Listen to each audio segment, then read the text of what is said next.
তোমাদের যৌবন সাগরে একটু আড্ডা সাঁতার কাটবে।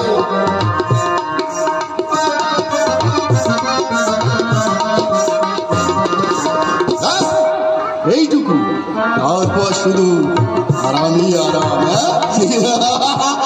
একজন ভদ্রবাড়ির মহিলাকে এইসব কথা বলতে আপনার লজ্জা হচ্ছে না?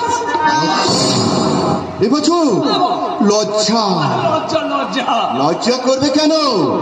এটাই তো আমার ব্যবসা, এটাই আমার মূল ব্যবসা, মৌচাকের ব্যবসা। আজ থেকে তুমি হবে এই মৌচাকের তোমাকে তুলে আনা। জানো না আমি একজন বিখ্যাত সাংবাদিক সত্যব্রত চৌধুরী। নাম উল্টা, এই নামেই লেখালেখি করেন কি ম্যাডাম? ঠিক বললাম? আসলে কি জানেন ম্যাডাম, আপনার স্বামী তার কলমের খোঁচা মেরে আমার ব্যবসায় অনেক ক্ষতি করে দিয়েছে। জনসমকায় হয়ে ওখানে চলে একেবারে উঠে পড়ে লেগেছে। তাই তো তোমাকে তুলে নিয়ে এলাম। চোখে বলে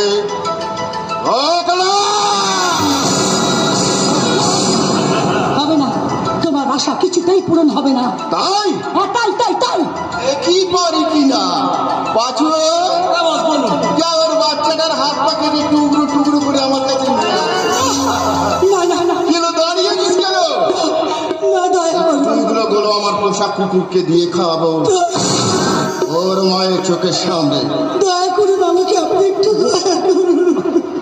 বলছিলাম বাস, একটু দয়া করা যায় না? বলছিস দয়া আমি করতে পারি, আমার প্রস্তাবে রাজি হতে বল। না রাজি তো না, কিছুতেই না। না না না, যাবে না। আমি আমি আমি রাজি, আমি রাজি। এত বাচ্চা জলে এত কান্নাকাটি করে কি দরকার ছিল?